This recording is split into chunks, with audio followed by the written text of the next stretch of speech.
Et tout ce que j'avais en tête, c'était des étudiants ingénieurs, tu sais, avec des lunettes un peu crasseux, avec les t-shirts un peu troués et tout.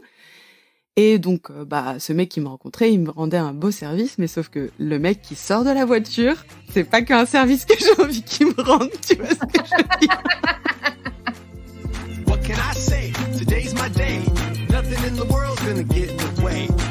Je suis MC, la rebelle en tutu, et tu écoutes Crush, le podcast qui explore la magie des premiers jours des histoires d'amour. Tous les mardis, je fais la révolution en recevant à mon micro un ou une invitée qui me raconte à cœur ouvert la rencontre qui a un jour bouleversé sa vie. Si tu veux découvrir l'actu et les coulisses du podcast, rendez-vous sur Instagram sur le compte @crush_le podcast. Tu sais, parfois, on regarde en arrière et on se dit « Si je n'avais pas pris cette décision à ce moment-là, ma vie aujourd'hui serait complètement différente. » Nous sommes en 2008, Anne-Claire est en plein chagrin d'amour et elle n'a aucune intention de se laisser attendrir par qui que ce soit. Lorsqu'elle décide, après un rendez-vous à Paris, de rentrer à Lille en covoiturage plutôt qu'en train, elle ne soupçonne pas qu'elle embarque pour un voyage un peu plus long que prévu. Bienvenue dans ce nouvel épisode de Crush, Blablacker. Hello Anne-Claire. Hello Marie-Charlotte. Ça va ? Oui, très bien. Je suis super contente d'être connectée avec toi aujourd'hui. Moi aussi. Tu es à Barcelone. Tout à fait. C'est là que je vis, c'est depuis 5 ans et que je suis super heureuse. Tout à l'heure, je marchais dans la rue, j'ai fait une petite story pour annoncer notre épisode et je regardais autour de moi, je me disais franchement, well done meuf d'habiter ici, bravo. C'est cool Barcelone. Bon, ça me rappelle ma vie d'étudiante, mais bon, c'est cool Barcelone. Tu vas bien aujourd'hui ? Est-ce que tu es prête à livrer ton histoire au micro de Crush ? Ouais, ça va super bien. J'ai passé une très bonne journée, bien productive, avec des bonnes rencontres. Donc, je suis prête pour la terminer en beauté avec toi. Canon. Alors Anne-Claire, on se connaît parce que toi aussi, tu es podcasteuse, même depuis bien plus longtemps que moi. Tu as plusieurs podcasts à ton actif et tu te définis comme podcast stratégiste. Donc, ça veut dire que tu accompagnes les gens qui veulent lancer ou repositionner un podcast ?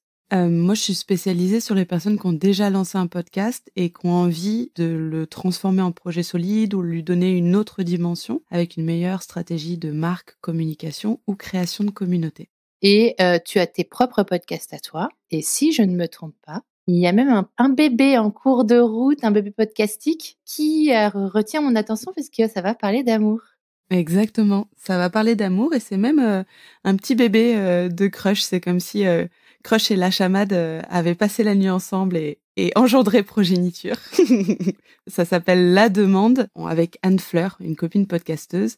On va se raconter des histoires de demandes en mariage qu'on a entendues dans un café, dans un dîner, et on va les commenter ensemble en mode copine Gossip Girl. Voilà. Canon, j'ai hâte. Je mettrai le lien vers le compte Instagram de La Demande dans le descriptif de l'épisode et un lien vers tes réseaux également si les gens veulent découvrir ton travail. Anne-Claire, ça fait plusieurs mois que tu m'as pitché avec beaucoup de talent l'histoire de ta rencontre avec ton amoureux et je suis très très curieuse que tu me la racontes en détail parce que c'est une histoire tout à fait originale que je n'avais jamais entendue avant et parce qu'elle a également un contexte inédit. Dans Crush, j'ai jamais raconté d'histoires qui ont débuté comme la vôtre. Donc, je suis impatiente que tu me rencontres. Mais avant de se plonger au cœur de cette histoire, Anne-Claire, il y a un rituel de passage crushien pour te présenter aux auditeurs. Est-ce que tu peux te décrire en 5 hashtags, s'il te plaît ? Yes, #podcast, parce que ça fait 5 ans que je commence une phrase sur 2 en disant « Tiens, c'est marrant, j'ai écouté dans un podcast, ta. » C'est devenu ma première source d'information, ma première source de thérapie, ma première source de tout. Je suis devenue un peu saoulante pour mon entourage, mais je pense pour le meilleur parfois. Ensuite, #Barcelone, parce que c'est une ville dans laquelle je vis, je suis trop heureuse de vivre et ça incarne un peu un mouvement que j'ai eu de quitter Paris, quitter mon CDI, devenir entrepreneur, et c'est aussi la ville où je suis devenue maman, donc elle incarne vraiment la fierté que j'ai de choisir mes choix de vie comme ça. #Bonne bouffe, parce que un de mes Un de mes hobbies, c'est un peu bizarre, mais c'est de regarder sur Google Maps quels sont les nouveaux restos que j'ai pas faits, de les épingler dans mon Google Maps pour pouvoir les tester très prochainement. Et hashtag street art parce que j'adore le street art pour ce côté ludique et le côté surprise où tu es en train de te balader dans la rue et clac, tu lèves les yeux et tu vois quelque chose de beau, quelque chose qui joue avec l'environnement. Et ça vient bien titiller mon âme d'artiste et puis mon âme d'enfant aussi.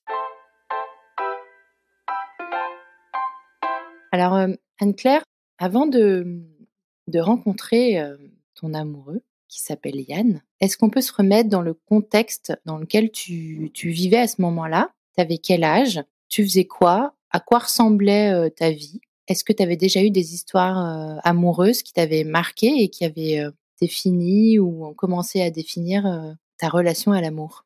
En 2008, l'année où je rencontre Yann, j'habite à Lille. Je suis étudiante. C'est ma première année d'études après 2 années de prépa.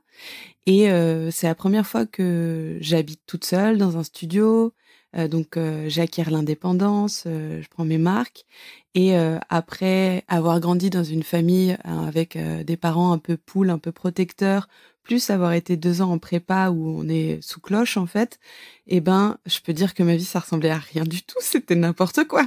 Je pense que je buvais et je mangeais du houblon, principalement. Et il y avait pas grand-chose dans mon frigo, mon sol était jonché de vêtements, pas très, très propres. C'était vraiment le bazar dans ma vie. Je faisais que sortir, vraiment que profiter à fond de la vie étudiante et de mon indépendance, à tout niveau, nouvellement acquise. Et Lille, c'est une ville où cette vie se prête bien, non? Ouais, tu vas pas pour rigoler à Lille, hein, on est tout à fait d'accord. Bah, il fait froid, faut qu'on se réchauffe déjà avec l'alcool, quoi. J'ai passé des bonnes soirées à Lille aussi, ouais. On voit bien le mood. Et en fait, le mois où je rencontre Yann, c'est en avril et ça fait 2 mois que je pleure beaucoup parce que, on m'a brisé le cœur, 2 mois avant. On m'a larguée le jour de la mort de ma grand-mère, donc tu vois, c'était un peu, beaucoup, d'un coup. C'est une histoire qui a duré quelques semaines, mais je pense à cause de c'était un peu l'effet colonie de vacances, tu sais, quand tout devient super intense, tu t'engouffres dans une histoire un peu, à corps et à cœur et à tête perdue et un jour, pouf, tu apprends que c'est plus possible, tu avais rien vu venir et donc j'avais, complètement le cœur brisé et voilà et donc le temps passe et je continue d'aller en soirée et je dois, trouver un stage de fin de première année. C'est le premier stage que je dois trouver. Tu étais dans quelle prépa? J'étais à l'école, à l'EDEC. À l'EDEC, c'est une école, de commerce à Lille et je dois trouver un stage de fin de première année et je pose mes candidatures et cetera et là, je suis trop contente. J'apprends que je suis prise, eh bien, pour un entretien, dans une entreprise qui s'appelle, Sony et que j'ai rendez-vous à Suresnes, le 25 avril 2008 pour, passer un entretien. Et là, elle a un grand sourire qui arrive sur son visage pour passer un entretien. Et ben, moi, quand tu me dis ça, j'ai plein de scénarios qui pop dans ma tête. Fais tes jeux, on va voir si ce que tu as en tête. Celui qui va te faire passer l'entretien va être carrément sexy. Tu vas devoir prendre un train pour te rendre à Paris ou un autre moyen de transport. J'ai un peu triché. En fait, à l'époque, tu sais, les entretiens, c'est une grosse source de stress, tu vois? C'est les premières fois que je dois passer, ce genre d'épreuve, de parcours pro donc je me tourne vers mes meilleurs amis pour demander des conseils, qui les ont déjà passés et cetera et du coup, j'envoie des textos à ma meilleure amie, qui s'appelle Anouk, que je connais depuis longtemps et qui a 1 an, de plus que moi, et donc du coup qui est plus avancée dans son parcours de la vie adulte, tu vois? Et je dis: «Salut, demain je passe un entretien pour Sony, c'est à Suresnes, est-ce que tu as des conseils à me donner?» et tout. Elle me donne quelques conseils. Elle me dit: «Mais d'ailleurs, tu fais l'aller-retour dans la journée?» Je fais: «Oui, oui, j'ai booké mes trains et tout». Elle fait: «Mais si tu veux, moi j'ai un pote, il se trouve qu'il passe, des entretiens le même jour que toi, si tu veux, il te raccompagne» et à cette époque-là, vie étudiante, moi je vivais avec, 300 € par mois. Franchement, économiser un billet de train, je suis en mode: «Pas de souci les gars». Et donc pour le retour? Ouais, pour le retour. Moi je me dis: OK, d'accord, file-moi le nom de ce mec-là, si ça se fait, c'est cool parce que, je pourrais boire plus de bière avec avec le prix du billet. Et donc, j'envoie un texto à ce mec, vraiment au dernier moment, le matin même. Elle disait salut, je m'appelle Anne-Claire, je suis une pote d'Anouk. Bon, on se connaît pas, mais apparemment, tu fais l'aller-retour aussi à Paris-Lille aujourd'hui. Est-ce que tu as de la place dans ta voiture?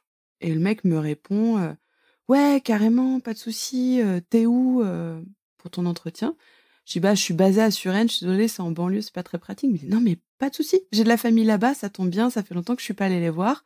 Dis-moi l'heure à laquelle je viens de chercher et puis tranquille. Et là, je me dis putain.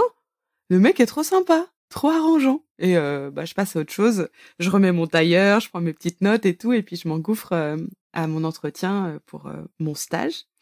Et en fait, c'était un entretien qui était un peu particulier, c'est-à-dire qu'on était 3 candidates et qui nous faisaient nous confronter les unes aux autres, en gros en mode table ronde. Vas-y Oh. Anne-Claire, vas-y Anne-Claire, défends ton profil. Vas-y Lucie, défends ton profil, etc. Donc on était 3 candidates. Oh la vache! Des miroirs sans-teint avec des caméras derrière ou pas? Non, mais c'était un peu sérieux, franchement, pour un stage, de 3 mois, ils mettaient la barre haute. Et en fait, en salle d'attente, avant de rentrer dans la salle de l'entretien, je discute avec les unes, les autres, un peu, moi, en mode sympa, je veux passer le stress et aussi en mode, j'essaie de comprendre, qui est en face de moi. Et il se trouve que la meuf qui est assise à côté de moi, elle fait ses études à Lille aussi. Pas dans la même école que moi, mais aussi à Lille. Et je lui dis: «Mais tu fais comment pour rentrer, ce soir?» «Bah, je vais prendre le train». Je fais: «Meuf, j'ai un plan. Tu veux économiser 15 € toi aussi?» «Mon pote, c'est pas mon pote, je le connais pas trop». «Ah bon, tu le connais pas trop?» «Oui, mais c'est un pote de pote, t'inquiète pas, il est recommandable. Il a l'air trop sympa et il veut bien me ramener. Vas-y, je lui envoie un texto s'il a de la place et tout». Donc je l'envoie et puis Yann, il dit: «Ouais, pas de souci, vas-y, ramène». Plus on est de fous, plus on rit. Donc emballé, c'est pesé, on passe notre entretien. Je cartonne l'entretien, je vois que tu vois, c'est pour moi, on a le petit débrief et je ressors, de l'entretien en ayant le job, mais en devant passer 2 heures de route avec la meuf à qui je viens de voler son stage, tu vois? Donc l'ambiance est pas ouf, tu vois? Sur le trottoir en attendant, ce fameux mec qui va nous ramener, de Suresnes jusqu'à Lille.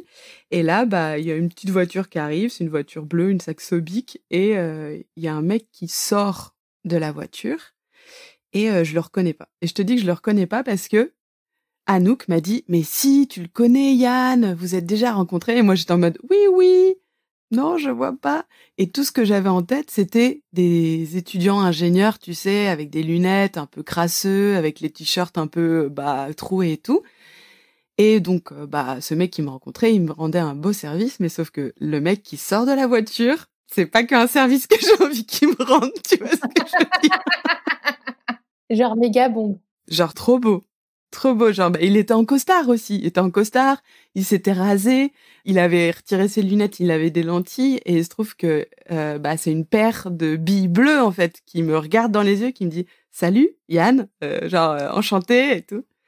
Il fait à peu près ma taille, il est blond et il a des grands yeux bleus, il a un très grand sourire et il est beau, quoi. Il est en costard en plus. Et un costard en plus.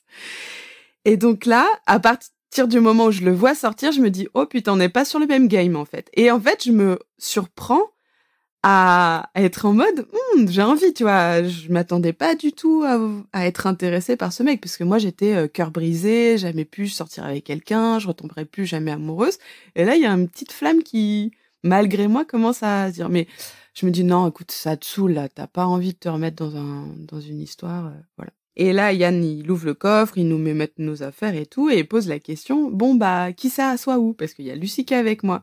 Et je dis: «Lucie, je vais me mettre à côté de lui, comme ça on débrief», tu vois? Je fais semblant que je le connaissais alors que je le connaissais pas du tout. Et donc il y a Lucie qui se met à l'arrière et commence le trajet.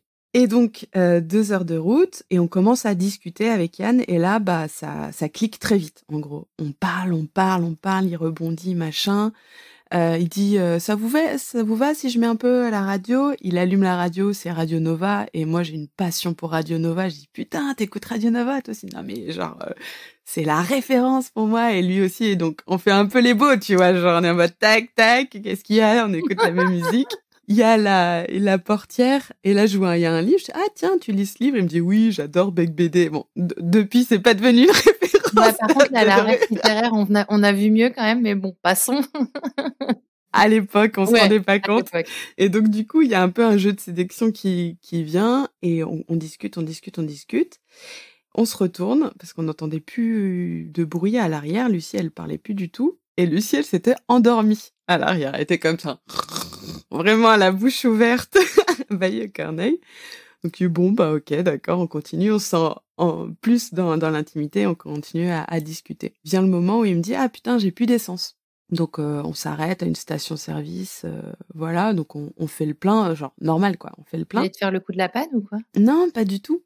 Mais il paraît que l'action qui a suivi, que je vais te raconter, est celle où il s'est dit, putain, cette meuf, je suis amoureux, en fait. Genre, je veux vraiment qu'il y ait un truc qui se passe entre nous. Ça paraît tout con, mais pour lui, ça a eu de l'importance. On termine de mettre l'essence, et au moment de repartir, j'ouvre la porte et tout. Et là, on trouve plus la sortie. Et à l'allée qu'on veut prendre, il y a des espèces de palettes qui bloquent le truc. Et je dis, non, mais t'inquiète, je décroche la ceinture. Et là, je suis en talon aiguille, tu sais, en tailleur et tout. Je prends une palette sous chaque bras et je les déplace comme ça. Et je lui dis, vas-y, fonce. Je les remets, et puis je les remets comme ça. Et il se dit, ah, elle est cool, tu vois, genre, elle est en tailleur, elle prend ses palettes, elle en a rien à foutre, on y va. Et puis, c'est un moment aussi qui a été un peu un moment décisif pour lui. Non, mais pour lui, ça a dû être une vision, quoi. Mais... Tu sais, t'imagines, fin de journée, lumière un peu obscure, tu vois. Toi qui apparaît dans les phares, en talons, tailleur, en train de déplacer les palettes sur une aire d'autoroute. J'adore. Donc lui, il flash. Lui, il flash. Il me le racontera plus tard, hein. Mais je sens qu'il y a un truc qui se passe, tu vois. Et on discute, et on arrive à Lille. Et il est venu me chercher à 17h, donc le temps d'arriver, prendre l'essence, il est 19h, 19h30, tu vois, quelque chose comme ça. Et il dit, bon, bah, je dépose qui en premier? Je me tourne vers Lucie qui s'était réveillée. Et je dis, bon, bah, on dépose à ton école? Ouais, ça va et tout. Donc on la dépose. Et après, elle claque la porte. Et là, je me dis, il y a un truc qui se passe. Faut que tu chopes le move, en fait. Il faut que tu chopes la vague et que tu t'arrêtes pas là. Et je lui dis, vous habitez toujours dans le même foyer avec Anouk? Il me dit, oui, pourquoi? Bah, ça fait longtemps que je l'ai pas vu. En fait, je vais t'accompagner jusqu'à ton foyer et puis j'irai lui faire un bisou.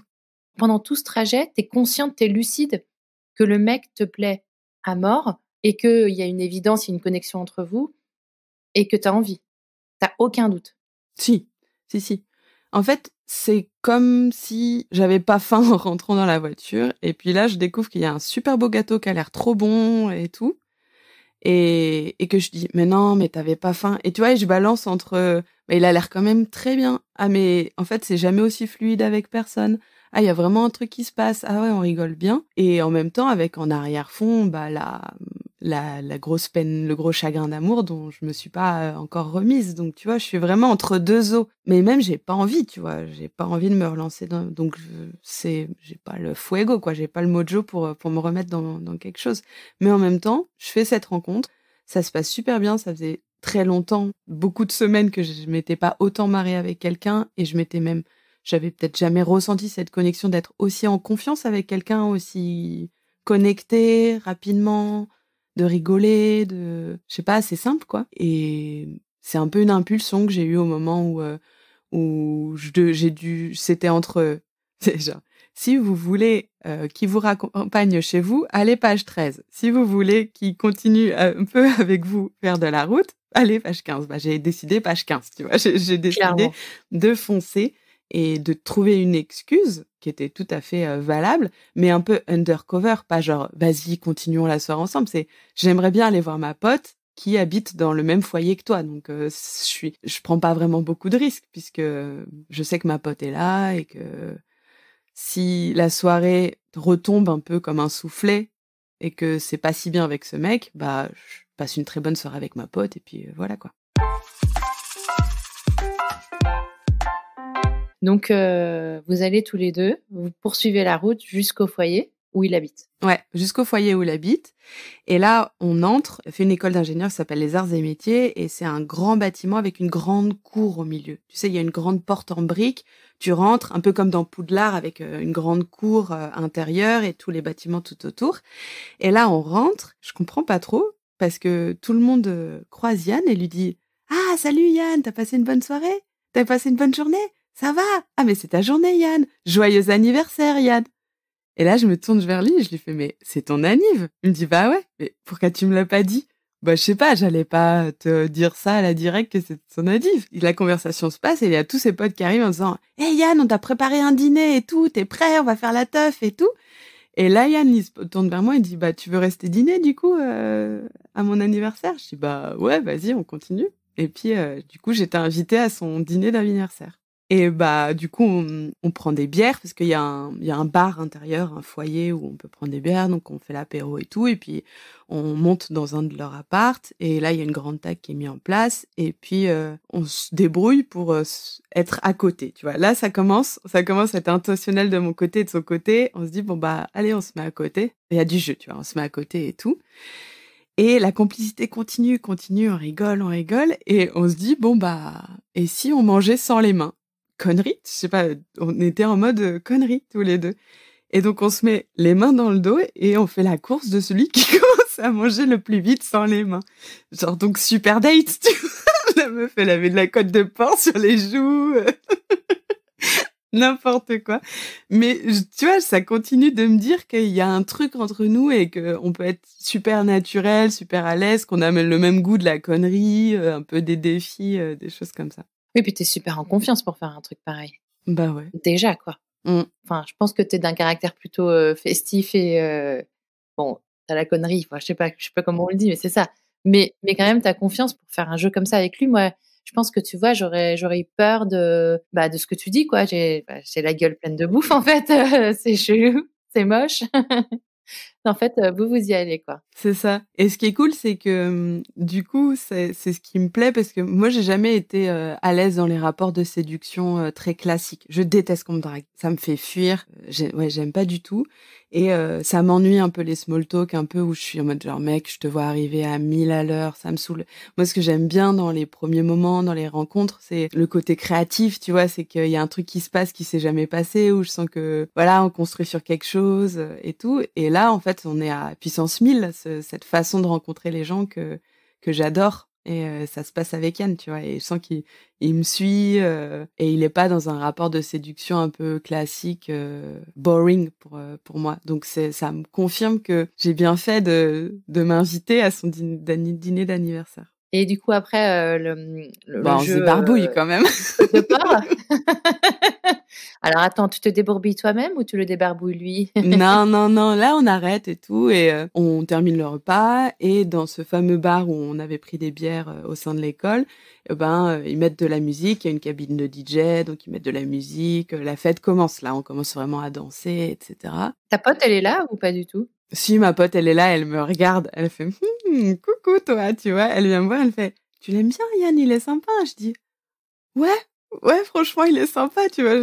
Mais je dis mais et je dirais que je lui dis mais je sors d'une rupture, ça n'a aucun sens et tout. Tu vois, je suis vraiment un peu dans le combat quoi. Et donc la soirée se passe, on danse vachement, on rigole beaucoup, c'est vraiment une grosse bande, des gros fêtards et tout, donc c'est vraiment une super soirée.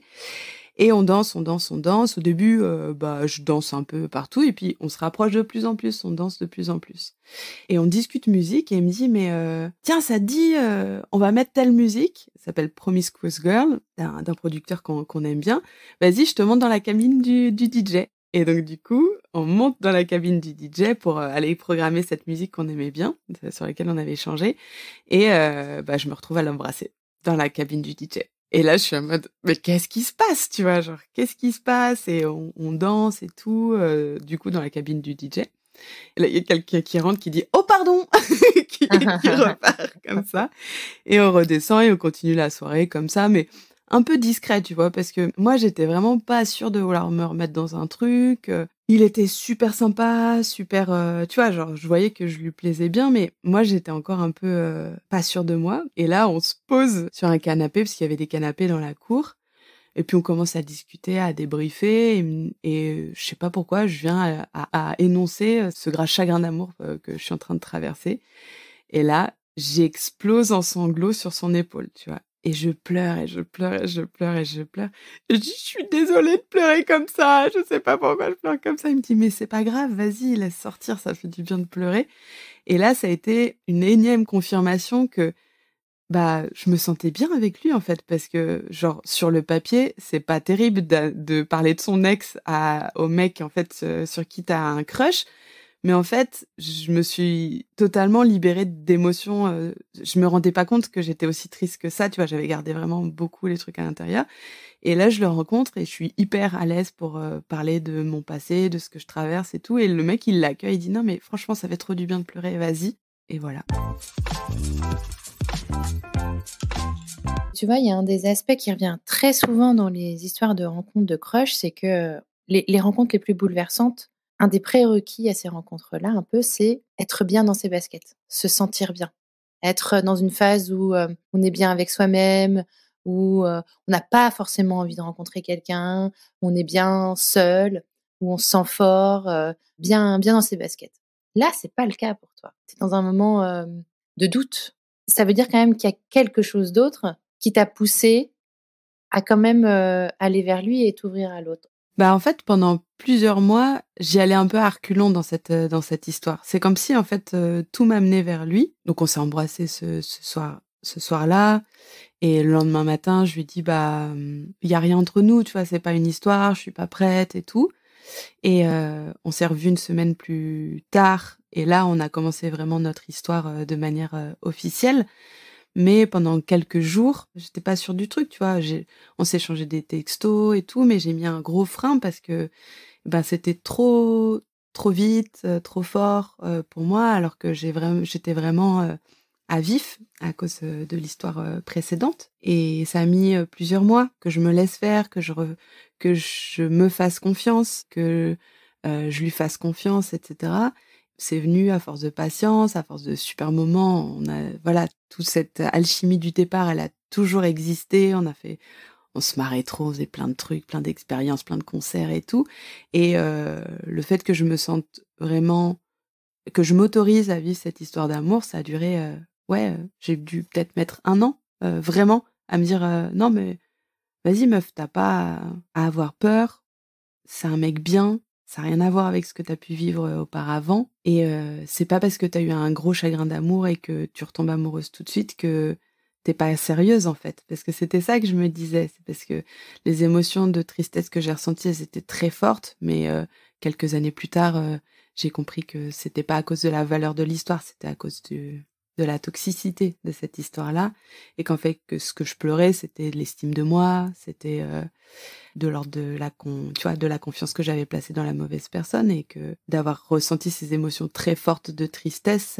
ça ne décrédibilisait pas l'amour très fort que je ressentais, dès le départ pour, cette nouvelle personne. Donc ça veut dire que tu quand même, rencontré dans une période où c'était pas forcément la meilleure période, mais que vous avez pris votre temps, qu'il a su, rebooster, ton amour, de la vie, ton amour de l'amour, tes envies, ton fuego intérieur, comme tu dis. Comment tu interprètes, cette rencontre qui est, pour le coup, très, inattendue? C'est-à-dire que tu ne le connaissais pas du tout. Vous aviez une amie en commun? En fait, elle était inattendue pour moi, mais ce que j'ai appris plus tard, c'est que cette amie en commun, elle avait dans sa chambre, tu sais, elle avait décoré sa chambre avec, des posters, mais aussi des photos de ses amis. Et en fait, Yann était rentré dans la chambre de Hanouk et puis il avait regardé et là, il avait vu ma photo, il avait dit: «Waouh, c'est qui cette meuf? Je veux la connaître». Elle dit: «Mais tu la connais, c'est Anne-Claire, c'est ma pote, elle habite à Lille» et il lui avait dit: «Si un jour tu as la possibilité qu'on se rencontre, s'il te plaît, fais-le». Et là, tu rajoutes une couche à l'histoire. Donc ça veut dire que lui, au moment où il te fait monter dans sa voiture, il sait quand même. Il a crushé sur toi il y a longtemps, en fait. Ouais, mais il avait une copine au moment où on s'est rencontrés, c'est ça que je t'ai pas dit. Et donc du coup, le lendemain de notre baiser, il a fait un aller-retour, pour aller voir sa copine et dire, bah, il y a une autre histoire qui commence et c'est la nôtre, elle va pas pouvoir continuer. Donc en fait, des 2 côtés, il y avait un peu cette intuition de pas au même moment, mais il y a quelque chose qui va se passer avec cette personne-là, mais c'était ni pour l'un ni pour l'autre les bonnes conditions, en fait, finalement, sur le papier. Ouais, exactement. Ni pour l'un ni pour l'autre, c'était pas le bon moment. Vous étiez pas dans le bon état d'esprit, c'était pas le bon moment. Et pourtant, il y a un truc tellement fort, il y a une intuition, elle est hyper importante, l'intuition. Lui, elle a dû commencer plus tôt quand il a vu ta photo. Toi, c'est dès que tu l'as vu sortir de la bagnole. Exactement. Est-ce que des fois, tu t'imagines ta vie si tu n'avais pas fait ce message à Anouk et qu'elle t'avait pas proposé de prendre le covoiturage avec Yann? Ouais, bien sûr. Ma vie, elle serait complètement différente. Parce que ça fait donc 15 ans qu'on est ensemble et on a fondé une famille depuis. On a fait un voyage autour du monde tous les deux il y a 10 ans. On a acheté une maison, on est parti à Barcelone. Et en fait, quand je l'ai rencontré, j'avais tous ces désirs en moi de vivre à l'étranger, de faire des voyages, etc. Mais j'avais peur. Je savais pas comment passer à l'action. Je savais pas comment les concrétiser, ces rêves. J'avais pas confiance en ma capacité à les concrétiser. Et en fait, depuis qu'on s'est rencontrés, il y a eu ce clic, tu vois, de moi, j'arrive avec une idée un peu folle de si on mangeait sans les mains. Bah après, ça a été si on faisait le tour du monde. Après, ça a été si on partait à Barcelone. Après, etc. Et en fait, à chaque fois, il m'a donné le cadre, la stabilité, la confiance en moi. Et ça a été un vrai partenaire pour devenir qui j'ai envie d'être et vivre ce que j'ai envie de vivre. Donc, j'aurais pas été la même personne, c'est sûr. Moi, je trouve ça vertigineux. En fait, j'ai presque parfois l'impression que nos vies, elles continuent. Il y a d'autres chemins, nos vies, il y a d'autres dimensions où on a d'autres vies en fonction des, tu sais, sur des moments précis, en fait, comme une branche d'arbre, en fait. Soit tu prends le chemin, soit tu prends cette décision, tu vas par là. Si tu avais pris la décision d'à côté, quelle que soit son importance d'ailleurs. Et en fait, ta vie, elle pourrait être complètement différente. Quelle importance tu donnes au hasard et au destin? Comment tu interprètes? Est-ce que tu crois que c'était écrit? Est-ce que tu crois que c'est juste une accumulation, en fait, de hasard qui fait et qu'on est complètement libre, en fait, du coup, de tracer notre trajectoire en fonction des micro-décisions qu'on prend à longueur de temps? Ouais, je crois pas trop au destin, moi. C'est pas que j'aime pas, mais c'est pas une notion dans laquelle je me retrouve. Il y a des hasards qui ont fait que, on a eu un entretien le même jour, au même endroit. Il y a un hasard qui fait que c'était le jour de son anniversaire. Et donc, tu vois, ça donne des cadres qui ont, du coup, créé un peu du piquant ou des synchronicités, en fait, dans l'histoire. Mais après, c'est moi qui ai accepté la proposition de ma pote de revenir en voiture et du coup, de potentiellement rencontrer quelqu'un que je connaissais pas. C'est moi qui ai dit à Yann, vas-y, on va à ton foyer, j'ai envie de voir ma pote, qui a accepté de venir au dîner alors que je le connaissais que ma pote et lui sur les 20 personnes qui étaient là. Donc il y a aussi ce côté, cette impulsion en fait que j'ai décidé à chaque fois et je le revis très clairement ces moments-là où j'ai décidé de faire ça. Donc il y a aussi cet aspect de décision, de dire je le sens bien là. Il y a mon intuition qui me dit que c'est cool et je continue. Et tu vois, notre histoire, elle a pas été toute rose. Ça fait 15 ans qu'on est ensemble. Et je t'ai dit, la première année, j'étais un peu le cul entre deux chaises, mais il y avait toujours ce truc dans mon ventre qui disait, franchement, accroche-toi. Le mec est ouf, quoi. Vas-y. C'est juste toi, il faut que tu te mettes bien dans ta tête et ça sera une très, très, très belle histoire d'amour. Et 15 ans plus tard, c'est le cas. Merci d'avoir écouté cet épisode. Je compte sur toi pour aller mettre 5 étoiles et un commentaire sur ta plateforme d'écoute favorite, notamment Apple Podcast. Ça prend littéralement 30 secondes et c'est crucial pour soutenir mon travail complètement indépendant. Si tu veux venir à mon micro, tu peux m'écrire sur crush.lepodcast@gmail.com et si tu veux me soutenir financièrement, clique sur le lien Patreon dans le descriptif de cet épisode. 1000 merci pour ton écoute et à la semaine prochaine pour un nouveau Crush. I just can't miss. Ask me why do I feel like this? What can I say? Today's my day. Nothing in the world's gonna get in the way. Everything's gonna be A-okay.